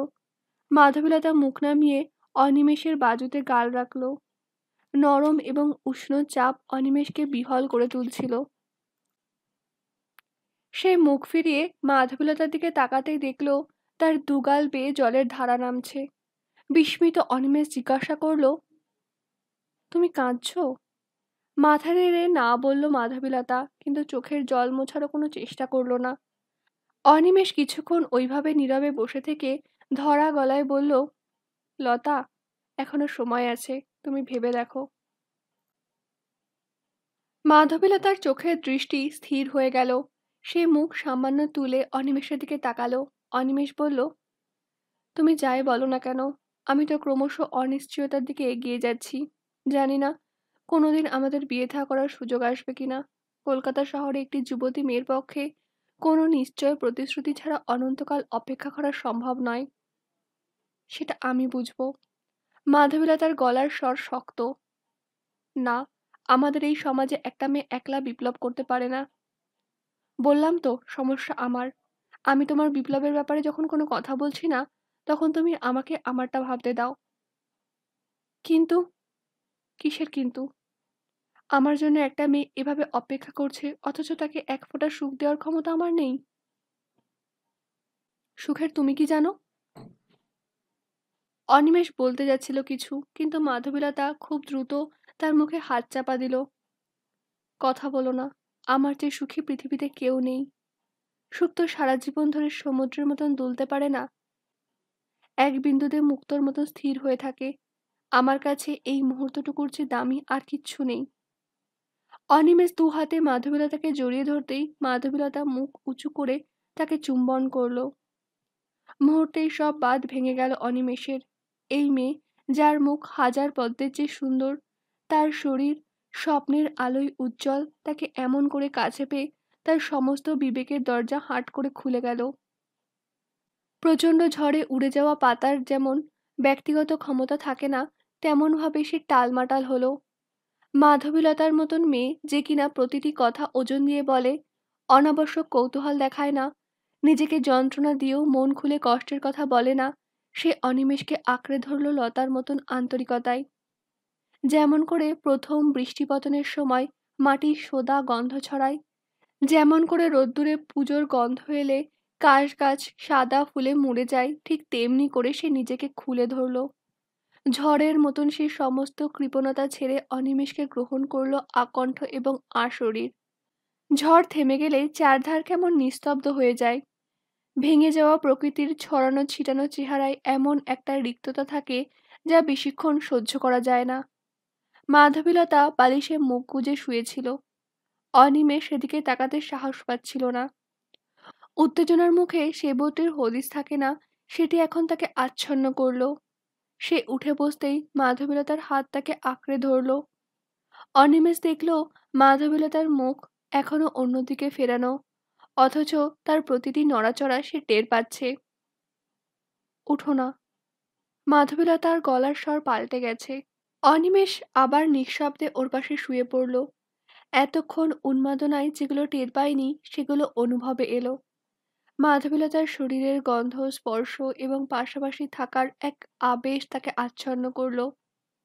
কিন্তু এসব সত্ত্বেও তার মনে হচ্ছিল যে আজ তার জীবনের অন্যতম পাওয়ার দিনটিকে সে ব্যবহার করতে পারল না। এমন তাড়াহুড়ো করে কোনো রকম মানসিক প্রস্তুতি ছাড়া যৌবনের ব্যবহার সে কখনো চায়নি, অথচ বাস্তবে তাই হয়ে গেল। অনেকক্ষণ বাদে অনিমেষ কথা বলল। নিজের গলার স্বর এখন নিজের কাছেই অচেনা লাগছে। তুমি রাগ করেছো? মাধবীলতা তখনও একই ভঙ্গিতে শুয়ে বালিশ থেকে মুখ সরায়নি, শুধু তার একটা হাত অনিমেষের হাত আঁকড়ে আছে। প্রশ্নটা কানে যেতে ধীরে ধীরে হাত ছেড়ে দিয়ে চিৎ হলো। তারপর খুব শান্ত গলায় জিজ্ঞাসা করলো, কেন? কেন? অনিমেষ ধাক্কা খেলো। এই কেনর উত্তর সে কি করে দেবে? এখন উত্তর না দেওয়ার চেয়ে প্রশ্ন করার লজ্জায় সে চুপ করে রইল। মাধবীলতা কিন্তু বিষয়টা থামাতে চাইল না। উত্তর দিলে না যে? অনিমেষ বলল, আমি এভাবে চাইনি। মাধবীলতার ঠোঁট নড়ল। ও। অনিমেষ খোলাখুলি বলল, তোমার যোগ্য হয়ে তোমার মর্যাদা দিয়ে তোমাকে গ্রহণ করার সঙ্গে আজকের এই ঘটনা মেলাতে পারছি না। বিশ্বাস করো, আমি এক মুহূর্তও চিন্তা করিনি এরকম কিছু ঘটতে পারে। মাধবীলতা তার দুই চোখ অনিমেষের মুখের উপর রেখে বলল, তুমি কি আমার যোগ্য নও? তুমি কি আমার অমর্যাদা করেছো? আমি ছাড়া অন্য কাউকে তুমি স্ত্রী বলে ভাবতে পারতে? না, কক্ষনো না। তাহলে? কি তাহলে? নিজেকে এত অপরাধী ভাবছো কেন? তোমার মুখ থেকে এ ধরনের কথা শুনতে আমার খারাপ লাগছে। কিন্তু আশঙ্কার কথাটা বলতে গিয়ে অনিমেষ চুপ করে গেল। মাধবীলতা হেসে ফেলল। তোমাকে বিব্রত করব না। অনিমেষ বলল, আমি তোমাকে বুঝতে পারি না। মাধবীলতা দু হাতে অনিমেষকে জড়িয়ে ধরে তার বুকে মাথা রাখল। তোমাকে কিচ্ছু বুঝতে হবে না। তুমি শুধু এমনি করে ভালোবাসো। অনিমেষ এখন শান্ত। মনের মধ্যে যে কাঁটা ফুটেছিল তার দপদপানি না কমলেও এই মুহূর্তে মাধবীলতার আলিঙ্গনে সে অনাস্বাদিত শান্তি পেল। নারী পুরুষের আলিঙ্গনে কামবোধ ছাড়াও আর এক ধরনের আনন্দ আছে। তার অস্তিত্ব জেনে সে পূর্ণ হলো। দরজায় শব্দ হতেই মাধবীলতা লাফ দিয়ে উঠে বসলো। অনিমেষ দেখল সে দ্রুত বেশ ভাঁজ চুল ঠিক করে নিয়ে শান্ত ভঙ্গিতে দরজা খুলে দিচ্ছে। দারোয়ান খাবারের থালা নিয়ে ঘরে ঢুকে ওদের দিকে একবার রসালো চোখে তাকিয়ে ওগুলো রেখে বেরিয়ে গেল। মাধবীলতা দরজা ভেজিয়ে বলল, এসো খেয়ে নেবে। অনিমেষের আলস্য লাগছিল।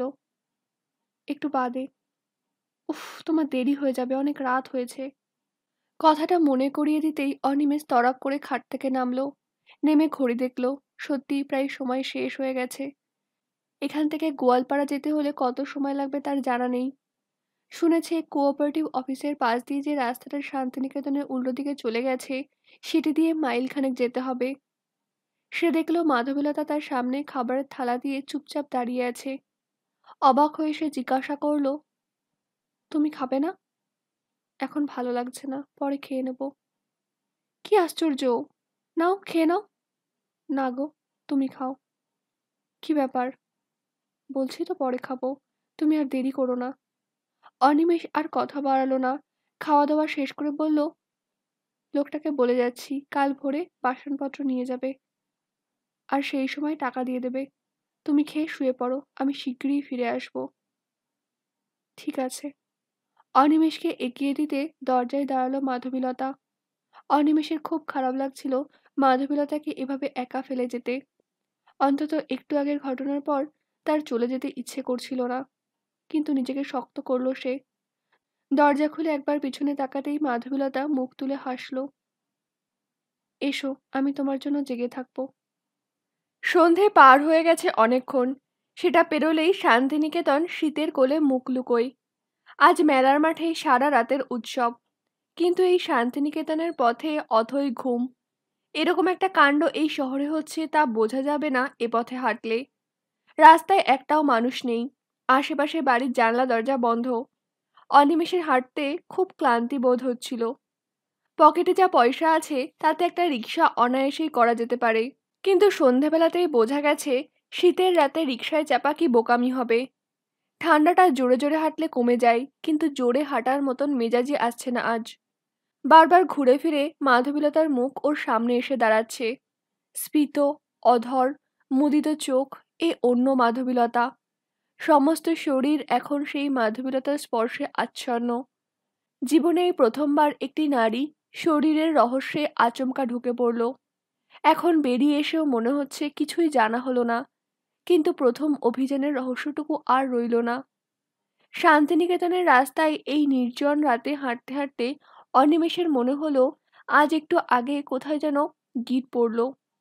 দাদু, পিসিমা, বাবা কিংবা ছোট মা যে গিট দিতে পারেনি, রক্তের সম্পর্কে যে টান তাকে জড়াতে পারেনি, এখন যেন সেই অনুভব তাকে আচ্ছন্ন করছে। মনে হচ্ছে সে আর একা নয়। মাধবীলতা যতই বলুক এ ব্যাপারে অনিমেষের কোনো দায়িত্ব নেই, কিন্তু অনিমেষ সে কথা কিছুতেই মানতে পারবে না। না, কোনো অপরাধ বোধ নয়। পিছনে ছায়া রেখে হেঁটে যেতে ইচ্ছে হয় না। ছায়া থাকবে পায়ের তলায়। বোলপুর কোঅপারেটিভ স্টোর্সের সামনে গিয়ে সে যখন পৌঁছলো তখন কুয়াশাটা হিম হয়ে ঝরছে। অনুমানে বোঝা যায় গোয়ালপাড়ার রাস্তাটা বাঁ দিকে, তবু কাউকে জিজ্ঞাসা করে নেওয়া দরকার। সে দেখলো একটা খালি রিক্সা বেশ কুড়েমি করে বাঁ দিক থেকেই আসছে। ওকে দেখে লোকটা থামলো। মেলায় যাবেন বাবু? অনিমেষ ঘাড় নাড়ল। না, গোয়ালপাড়ার যাবার রাস্তা এদিকে। লোকটার নীরবে ঘাড় নাড়ল, তারপর প্যাডেল ঘুরিয়ে মেলার দিকে চলে গেল। বোধহয় এত রাতে সে গোয়ালপাড়ায় যেতে রাজি নয়। দুপাশের বাড়িগুলো ঘুমোচ্ছে। সুন্দর রাস্তাটা দিয়ে হাঁটতে গিয়ে অনিমেষের মনে হলো এখন যদি কেউ ওকে প্রশ্ন করে কি কারণে সে গোয়ালপাড়া যাচ্ছে, তাহলে উত্তর দেওয়ার কিছু থাকবে না। সুভাষদার কথা মতো যদি পুলিশ সতর্ক থাকে তাহলে এই পথেই তার ধরা পড়ে যাওয়ার সম্ভাবনা থাকছে, কারণ সে ছাড়া যখন কোনো মানুষকে দেখা যাচ্ছে না তখন। অনিমেষ দাঁড়িয়ে পড়ল, অথচ চোখের সামনে অন্য কোনো পথও দেখা যাচ্ছে না। সরাসরি হেঁটে যাওয়ার মধ্যে বেহিসাবি ঝুঁকি আছে, অন্তত রাতের এই সময়ে। আরও আগে লোকজন পথে থাকতে বেরিয়ে আসা উচিত ছিল। অনিমেষ রাস্তার এক ধার দিয়ে হাঁটতে লাগলো।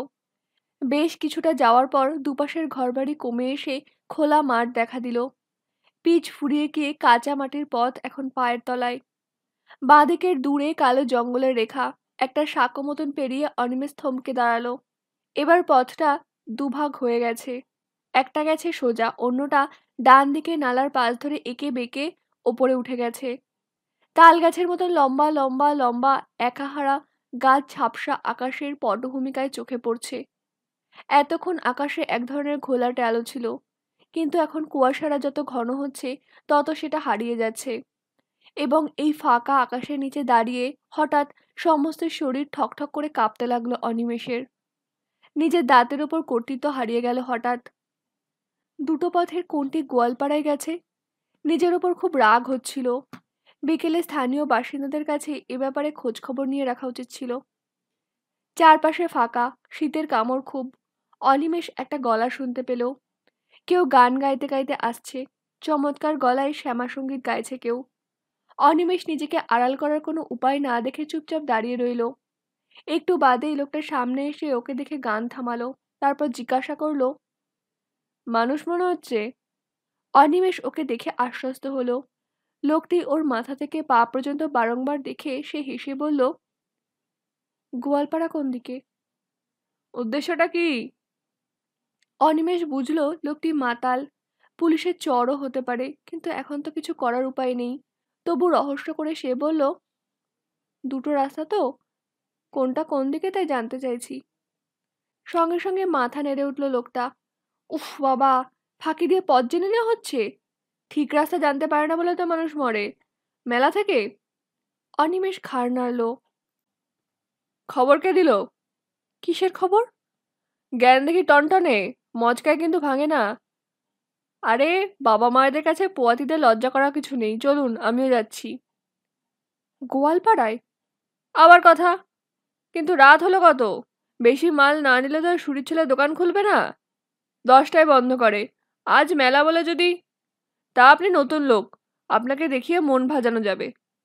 লোকটা হাঁটা শুরু করলো, পিছনে অনিমেষ, তবু সন্দেহ, তাই জিজ্ঞাসা করলো, আপনি কি গোয়ালপাড়ায় যাচ্ছেন? আর কোথায় যাব বাবা? আমার মক্কা বলো আর কাশি বলো, তাহলে ওই গোয়ালপাড়া। এত বড় দিশি মালের কারখানা বীরভূমে কটা আছে? না, ভেজাল পাবে না। কেউ মাল খেয়ে মরেনি আজ পর্যন্ত, না খেয়ে মরেছে। না খেয়ে? আমার বন্ধুরা কেউ মাল খায় না, বাপ মা ভাই কাকা কেউ না, কিন্তু অর্ধেক লোক ঠেসে গেছে এর মধ্যে। আমি শালা মাল খেয়ে চড়ে চড়ে বেড়াচ্ছি। আপনার বাড়ি ওখানেই? অনিমেষ এতক্ষণে লোকটাকে বুঝে নিয়েছে। সে ভাব জমাবার চেষ্টা করলো। লোকটা প্রথমে কোনো উত্তর দিল না, গুম হয়ে জোরে জোরে হাঁটতে আরম্ভ করলো। পরিবর্তনের কারণ অনিমেষ বুঝতে পারছিল না। দরকার নেই বেশি কথা বলে, একবার গ্রামটা চোখে পড়লেই সঙ্গ ছাড়বে সে। বেশ কিছুক্ষণ চুপচাপ হেঁটে লোকটা নিজের মনেই বলল, এ শালা আমার চেয়েও বড় মাতাল। মেলা থেকে ঠিক গন্ধে গন্ধে ছিটকে এসেছে, আবার বলে কিনা ওটা আমার বাড়ি কিনা। মালখানাকে যে বাড়ি বানায় সে শালার সঙ্গত করতে নেই। অনিমেষের হাসি পাচ্ছিল কথাগুলো শুনে। সে চট করে জিজ্ঞাসা করলো, কেন? বড় মাতাল ছোট মাতালের মাথায় হাত বোলায়। আমার পয়সায় মাল খাওয়ার মতলব? লোকটা আরো জোরে পা চালালো। অনিমেষ ইচ্ছে করে দূরত্বটা বাড়িয়ে দিল। লোকটা পড়িমড়ি করে ছুটছে। ক্রমশ একটা গ্রামের আদল নজর এলো। অন্ধকারে আবছা ঘরবাড়ি। গ্রামের গায়ে এসে অনিমেষের খেয়াল হলো সেই মাতাল লোকটা উধাও হয়ে গেছে। কাছাকাছি তার অস্তিত্ব নেই। মাতালরা নাকি নেশার সময় খুব উদার হয়। এই লোকটি সেরেফ খাওয়াতে হবে ভেবে এমন করলো। কাঁচা লাল মাটির পথ, মাটির ঘরদোর। গ্রামে ঢুকে অনিমেষ চমক খেলো। সেই ছেলেবেলা থেকে বাংলাদেশের যে গ্রামের ছবি বইয়ে দেখে আসছে তাই এখন চোখের সামনে। এই ছবির সঙ্গে উত্তর বাংলার গ্রামের কোনো মিল নেই। অবশ্য এখন এই রাতে ঘরের বাইরেও কোনো মানুষ নেই, যেন একটা পরিত্যক্ত গ্রামে সে একা হাঁটছে। নির্দেশ মিলিয়ে মিলিয়ে সে সঠিক বাড়ির সামনে গিয়ে উপস্থিত হতেই সিটি শুনতে পেল। অনিমেষ এই গোপন ইশারার হদিস জানে।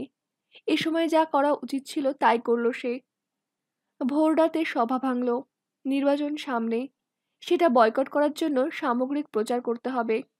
দল নেতারা আশঙ্কা করেছেন কংগ্রেস নয়, সিপিএম থেকেই তাদের উৎখাত করার চেষ্টা করা হবে। অর্থাৎ এখন ঘরে বাইরে যুদ্ধ। যতটা সম্ভব বেশি ক্যাডার বাড়াতে হবে। দুটি গুরুত্বপূর্ণ সিদ্ধান্ত স্পষ্ট হলো। জনসাধারণের ক্ষতিকর মানুষ, যেমন জোরদার, সুদখোর ইত্যাদিদেরকে প্রয়োজনে শেষ করে দেওয়া হবে। সাধারণত এরা পুলিশ এবং সরকারের সমর্থন পুষ্ট। এইসব মানুষের হাত থেকে সাধারণ মানুষ রেহাই পেলে দলের প্রতি সমর্থন বাড়বে।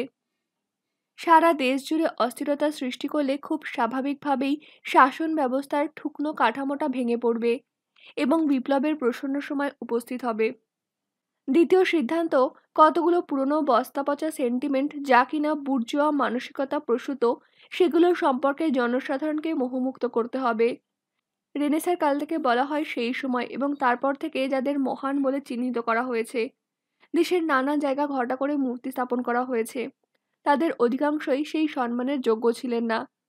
বুর্জোয়া শক্তিগুলো দেশের মানুষকে মোহগ্রস্ত করে রাখার জন্য তাদের ব্যবহার করছে। তাই সাংস্কৃতিক বিপ্লবের সূচনা রাজনৈতিক বিপ্লবের পাশাপাশি শুরু করা দরকার। বাঙালির ইতিহাস বড়জোর ১৫০ বছরের, খুব বেশি দূর নয়। পলাশীর যুদ্ধের সময় বাংলাদেশের রাজনৈতিক পটভূমিতে একটি বাঙালিও উপস্থিত ছিলেন না।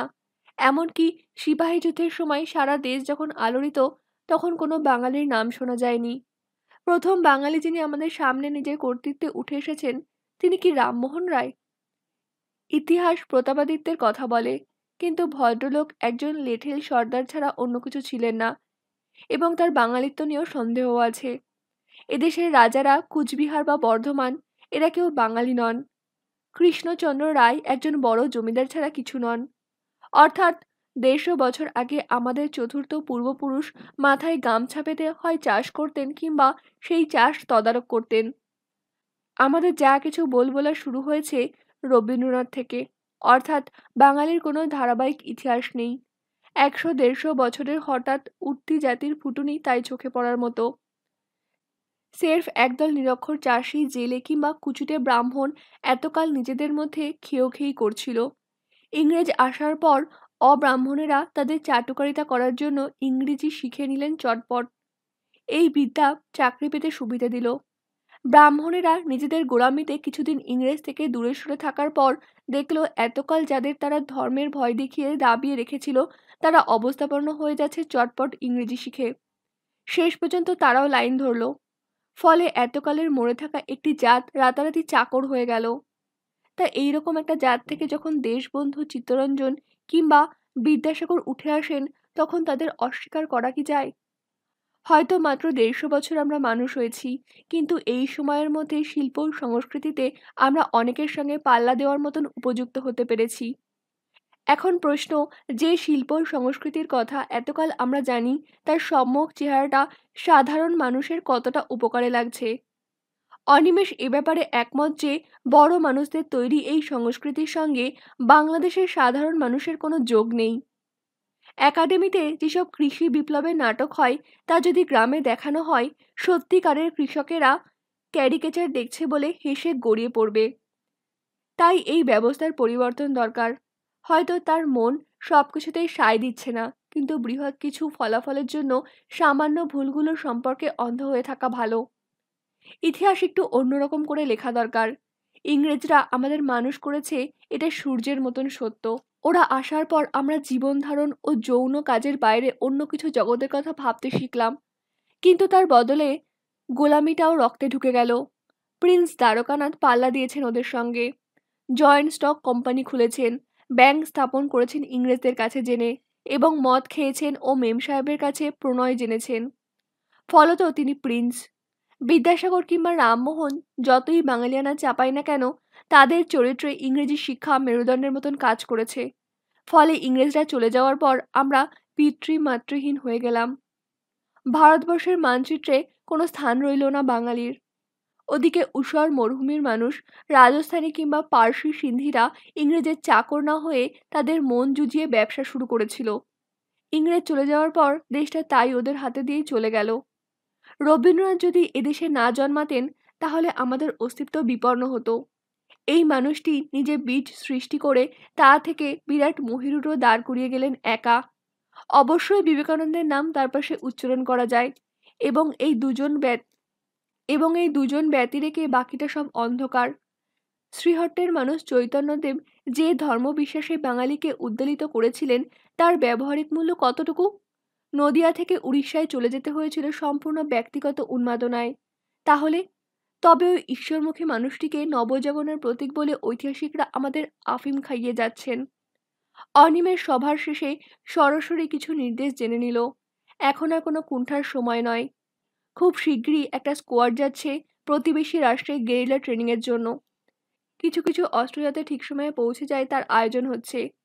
এসবের জন্য যে অর্থ প্রয়োজন তার ব্যবস্থা অনিমেষদেরই করতে হবে। মিটিংয়ের পর সুভাষদার সঙ্গে যখন কথা বলার জন্য অনিমেষ উঠে দাঁড়ালো, ঠিক তখনই লোকটার দিকে তার নজর পড়ল। এতক্ষণ এই বড় ঘরটায় এত লোকের মধ্যে সে খেয়াল করেনি দেখে হতবাক হলো সে। লোকটারও প্রায় সেই অবস্থা। তারপর চট করে নিজেকে সামলে লোকটা বলল, মালফাল খাইনি, বুঝতেই পারছেন।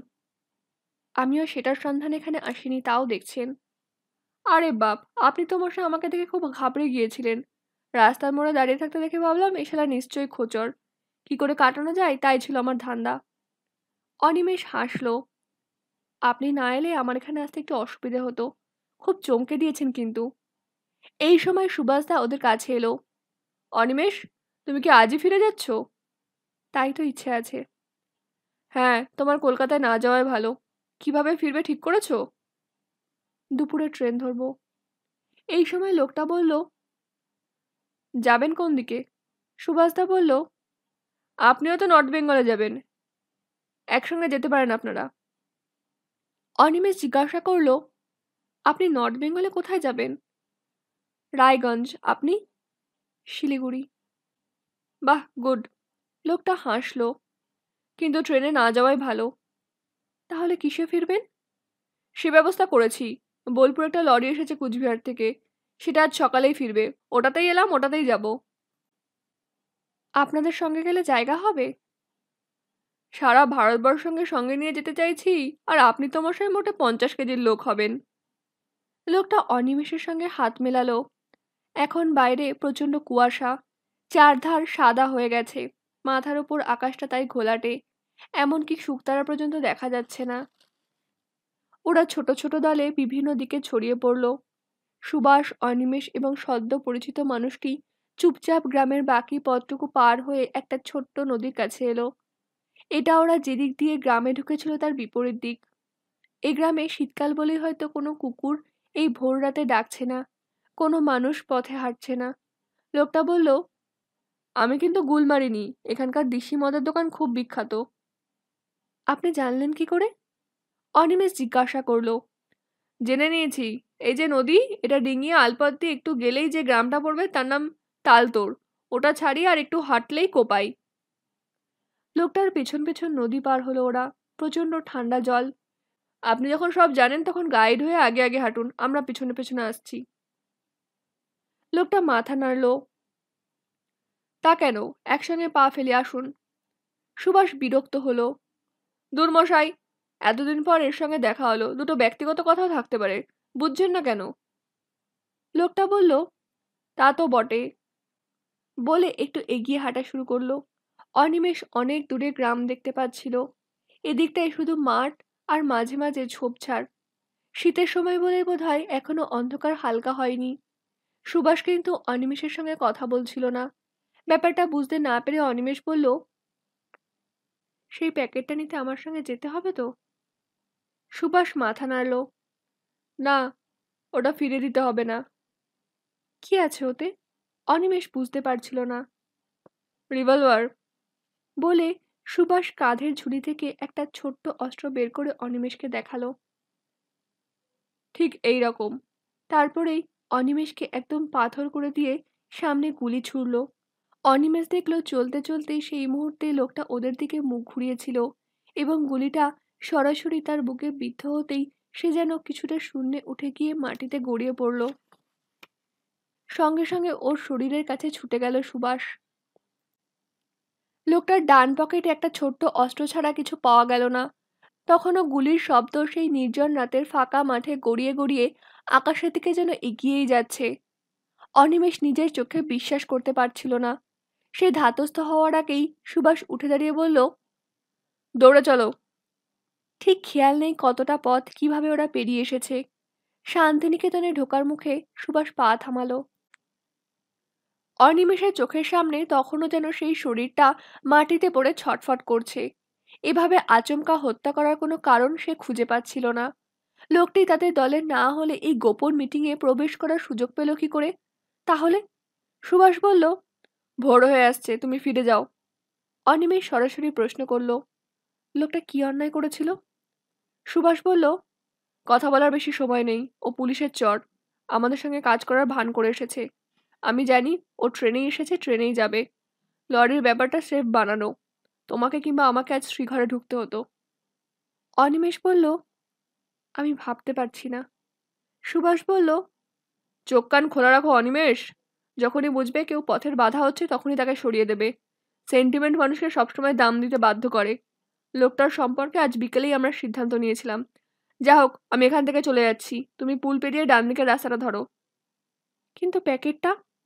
বললাম তো, ওটা তোমার জন্য, গুলি লোড করাই আছে, সঙ্গে একটা কাগজে ডেমনস্ট্রেশন দেওয়া আছে। আবার দেখা হবে। সেই ফিকে চাঁদের আলোয় অনিমেষ সুভাষকে উল্টো পথে হাঁটতে দেখল। তারপর দ্রুত পা চালালো শ্রীনিকেতনের দিকে। কনকনে ঠান্ডাতেও এখন আর অনিমেষের শীতবোধ ছিল না। হিমে স্নান করা বাড়িগুলোর কাছে এসে অনিমেষ একবার দাঁড়ালো। হঠাৎ প্রচণ্ড ক্লান্ত লাগছে, নাক দিয়ে জল গড়াচ্ছে, নাক মুখ বরফের মতন ঠান্ডা। সমস্ত এনার্জি যেন শরীর থেকে নিংড়ে নিয়েছে রাতটা। পূবের আকাশ এখন ঈষৎ লালচে। বাগান পেরিয়ে সে খিড়কি দরজার কাছে এসে দেখল সেটা বন্ধ। কয়েকবার আস্তে শব্দ করলেও ভেতরে কারো সরা শব্দ পাওয়া গেল না। বাড়িটা যেন নিঝুম হয়ে আছে। হঠাৎ অনিমেষের মনে হলো সে মাধবীলতার কাছে আর কখনোই পৌঁছতে পারবে না। অন্যের গড়া দুর্গে মাধবীলতাকে রেখে বেরিয়ে গেলে ফিরে এসে কখনোই আর দরজাটা খোলা পাবে না। ব্যাপারটা ভাবতেই হিম যেন বুকে ছড়ালো। সে খুব জোরে আঘাত করতে লাগলো দরজায়। এখন এই কাক ভরে সেই শব্দ চতুর্গুণ হলেও তার কোনো প্রতিক্রিয়া বোঝা যাচ্ছে না। হতাশ অনিমেষ ভেতরে পায়ের আওয়াজ পেল এবার। দরজা খুলল মাধবীলতা। তার চোখে মুখে উদ্বেগ। নিচু গলায় জিজ্ঞাসা করল, কি হয়েছে? অনিমেষ উত্তর না দিয়ে ভেতরে ঢুকে দরজা বন্ধ করে মাধবীলতার হাত নিজের দু হাতে টেনে নিল। মাধবীলতা বলল, ওমা, তুমি একদম জমে গেছো, এসো, তাড়াতাড়ি ভেতরে এসো। চাতালের পাশে সব করা দরজা বন্ধ। দারোয়ানটার ঘুম ভাঙার কোনো লক্ষণ দেখা যাচ্ছে না। বন্ধ ঘরের উত্তাপ বড় আরামের। অনিমেষ সরাসরি খাটে গিয়ে বসে জিজ্ঞাসা করল, তুমি ঘুমোওনি? মাধবীলতা ঠোঁট টিপে মাথা নাড়ল। তারপর জিজ্ঞাসা করল, কি হয়েছে? কিছু না। অনিমেষ সহজ হবার চেষ্টা করছিল। তোমাকে অসুস্থ দেখাচ্ছে, শুয়ে পড়ো। শুয়ে আর কি হবে, একটু বাদেই তো বের হতে হবে। তুমি কি আজই ফিরে যাবে? হ্যাঁ। ট্রেন কখন? বোধহয় 12টা। তাহলে তো অনেক দেরি আছে। অনিমেষ মাধবীলতাকে পূর্ণ চোখে দেখল। তারপর বলল, তোমার কিছু বলার নেই? না, তুমি ভালো থেকো, শুধু এইটুকু। বালিশে মাথা রেখে অনিমেষ চোখ বন্ধ করল। মাধবীলতা এসে ওর পাশে বসলো, বসে বলল, তোমাকে কিন্তু আজ অন্যরকম দেখাচ্ছে। একটা লোককে চোখের ওপর মরে যেতে দেখলাম। সে কি, কেন? লোকটা বিশ্বাসঘাতকতা করছিল। লতা, জানি না তোমার সঙ্গে আমার আবার দেখা হবে কিনা। বোধহয় না হওয়াই ভালো। কেন? তোমায় দেখলে আমি ভীষণ দুর্বল হয়ে পড়ি। জানতাম না তো। আজ ফিরে এসে দরজা বন্ধ থেকে সেটা অনুভব করলাম। আমি দূরে থাকলে মনে হয় তুমি আমার জন্য আছো, কিন্তু কাছে এলেই ভয় হয় যদি হারিয়ে যাও। মাধবীলতা ধীরে ধীরে ওর মুখ অনিমেষের গালের উপর রাখল। দুহাতে অনিমেষের মাথা আঁকড়ে ধরে নিজের শরীরের তাপে অনিমেষের শীতলতা ঢেকে দিয়ে বলল, আমি আছি, আমি থাকবো। 10টা নাগাদ ওরা টাকা পয়সা মিটিয়ে বেরিয়ে এলো। রিক্সা নিল না ওরা। জিনিসগুলো দুহাতে বয়ে বড় রাস্তায় চলে এলো। বেরোবার আগে মাধবীলতা প্যাকেটটা বের করে জিজ্ঞাসা করলো, সেই ভদ্রলোক তো এলেন না? অনিমেষ হাত বাড়িয়ে প্যাকেটটা নিল। ওটা আমার জন্য। কি আছে জানো এতে? মাধবীলতা ঘাড় নাড়ল। রিভলভার। অনিমেষ সযত্নে জিনিসটাকে লুকিয়ে রাখল। আর রাখতে গিয়ে ওর মনে পড়ে গেল। বড় রাস্তায় এসে সে জিজ্ঞাসা করল, আমার জিনিসপত্র ওরা হোস্টেল থেকে এনে তোমার কাছে পৌঁছে দিয়েছিল না? হ্যাঁ। সেগুলো ঠিক আছে? কেন? আমি একটা জিনিস একদম ভুলে গিয়েছিলাম। 2টো প্যাকেট আমার কাকা আমাকে দিয়েছিলেন দুজনকে দেওয়ার জন্য। মনেই পড়ছে না ওগুলো নিয়ে আমি কি করেছি। তুমি কি ছোট দুটো প্যাকেট ওগুলোর মধ্যে পেয়েছো? না তো। কি আশ্চর্য! তাহলে গেল কোথায় ওগুলো? খুব দরকারি কিছু? জানি না। আমাকে পৌঁছে দিতে দেওয়া হয়েছিল। যাহ, খুব খারাপ লাগছে। তাহলে আমি ভালো করে খুঁজে দেখব। দেখো তো। ওরা খানিকটা এগোবার পর মাধবীলতা বলল, শোনো, আমার মনে হচ্ছে তোমার একা ট্রেনে ওঠা উচিত হবে না। কিছু হবে না। হলে কিছু করার থাকবে না। আজ কাকে মেরে ফেলা হয়েছে তার খবর পুলিশ পেলে নিশ্চয়ই হাওয়া খুব গরম হবে। অনিমেষ দাঁড়ালো। ঠিক বলেছ। তাহলে কি করা যায়? আমি তোমার সঙ্গে যাব। পাগল, তোমার স্কুল আছে না? থাক। কিন্তু তুমি সঙ্গে থাকলে কি লাভ হবে? স্বামী স্ত্রী দেখলে পুলিশ সন্দেহ করবে না। অনিমেষ মাধবীলতাকে দেখল। একটা খালি রিকশা দেখতে পেয়ে মাধবীলতা ততক্ষণে সেটাকে থামিয়েছে। ওটায় চেপে মাধবীলতা আঁচলটা মাথায় তুলে নিল। সামান্য একটু কাপড়ের আড়াল, কিন্তু অনিমেষের মনে হলো পৃথিবীর সব সৌন্দর্য এর কাছে মুহূর্তেই ম্লান হয়ে গেল। মাধবীলতা নিঃশব্দে অনিমেষের হাতে চিমটি কাটল। এই, কি দেখছো? অনিমেষ মুখ ফিরিয়ে নিল, কোনো কথা বলল না। মাধবীলতা কিছুক্ষণ তার দিকে তাকিয়ে থেকে ছোট্ট একটা নিঃশ্বাস ফেলল। অনিমেষের বুকের ভেতর একটা লোহার বল গড়াচ্ছিল। অনেক কষ্টে নিজেকে সংযত রাখছিল সে। বাস স্ট্যান্ডের পাশ দিয়ে যেতে যেতে অনিমেষ রিক্সাওয়ালাকে থামতে বলল। ঠিক সামনেতেই একটা বাস দাঁড়িয়ে আছে, ওপরে লেখা সাঁইথিয়া। রিক্সাওয়ালাকে জিজ্ঞাসা করে সময়টা জেনে নিল অনিমেষ। সাঁইথিয়া যেতে যে সময় লাগবে তাতে নিশ্চিন্তভাবে সেখান থেকে ট্রেনটা ধরা যাবে। সাঁইথিয়া স্টেশনে নিশ্চয়ই কোনো বিপদের ঝুঁকি নেই। মাধবীলতা জিজ্ঞাসা করল, কি হলো? বাসে সাঁইথিয়া যাব। তুমি ঠিকই বলেছ, রিস্ক নিয়ে কোনো লাভ নেই। তুমি কি চাইছো আমি তোমার সঙ্গে না যাই? হ্যাঁ। কেন? তুমি জানো লতা। অনিমেষ আর কথা বাড়ালো না। চট করে সাঁইথিয়ার বাসটায় উঠে জায়গা খুঁজতে লাগলো। একদম পিছনের দিকে একটা সিট পাওয়া গেল। ব্যাগটা সেখানে রেখে নেমে এসে দেখলো মাধবীলতা গম্ভীর মুখে দাঁড়িয়ে আছে। রিক্সাটা তখনও চলে যায়নি। ঠিক সেই সময় আরেকটা প্রাইভেট বাস এসে স্ট্যান্ডে দাঁড়ালো। ওপরে সাদা কাগজে স্পেশাল শব্দটা লেখা, তার নিচে শান্তিনিকেতন, কলকাতা। কন্ডাক্টর তার দরজায় দাঁড়িয়ে চেঁচাচ্ছে, বর্ধমান, কলকাতা। অনিমেষ বলল, চমৎকার, কি সুন্দর ব্যবস্থা হয়ে গেল। তোমার আর ট্রেনে ফিরে যাওয়ার দরকার নেই। নিশ্চয়ই স্টেশনে লোক পিলপিল করছে। এই বাসটার খবর পেলে আর দেখতে হবে না। উঠে এসো চটপট। মাধবীলতার জিনিস নিয়ে অনিমেষ ভর্তি হয়ে যাওয়া বাসটায় উঠে পড়ল। প্রথম দিকে লেডিস সিটে সেটা রেখে জানলা দিয়ে ডাকতেই মাধবীলতা ভারী পায়ে উঠে এলো। অনিমেষ বলল, একদম টানা চলে যাবে, কষ্ট পাবে না। কষ্ট? মাধবীলতা হাসল। ওদিকে সাঁইথিয়ার বাস হর্ন দিচ্ছে। অনিমেষ বাস থেকে নেমে পড়তেই মাধবীলতা পিছনে ডাকলো। জানলা নিচে গিয়ে দাঁড়ালো অনিমেষ। মাধবীলতা চট করে ব্যাগ খুলে একটা খাম বের করে হাতটা বাড়িয়ে দিল। কি এটা? তোমার জন্য নিয়ে এসেছিলাম, দরকার হবে। অনিমেষ খামটা খুলতে যাবে এমন সময় বাসটা আবার সজোরে হর্ন বাজালো। দৌড়ে গিয়ে বাসে উঠল সে।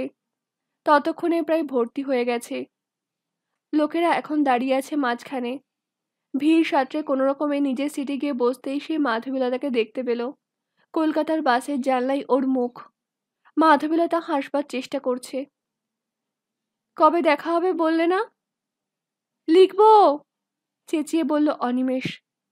মাধবীলতা কি বলল শুনতে পেল না অনিমেষ, কারণ তখন সশব্দে বাসটা চলতে শুরু করেছে। এক পলকেই মাধবীলতার উদ্গ্রীব মুখটা মুছে গেল সামনে থেকে। মাধবীলতার বিপরীতমুখী বাসে বসে খামটা খুলে শক্ত হয়ে গেল অনিমেষ। 5টা 100 টাকার নোট নতুন খামের ভেতরে, সঙ্গে একটা সাদা কাগজে 2টো অক্ষর লেখা, ভালো থেকো।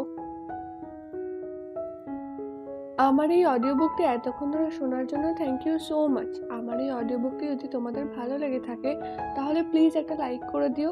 আর এইরকমই অনেক অডিও বুক শোনার জন্য আমার চ্যানেলটাকে সাবস্ক্রাইব করতে ভুলবে না। আর পাশে যে বেল আইকনটা আছে ওটাও প্রেস করে দিও, যাতে এর পরের অডিও বুকগুলোর নোটিফিকেশন তোমরা পাও। তাহলে আজ এই পর্যন্তই। পরের পার্টটা খুব তাড়াতাড়ি নিয়ে আসবো। আজকের মতন বিদায়।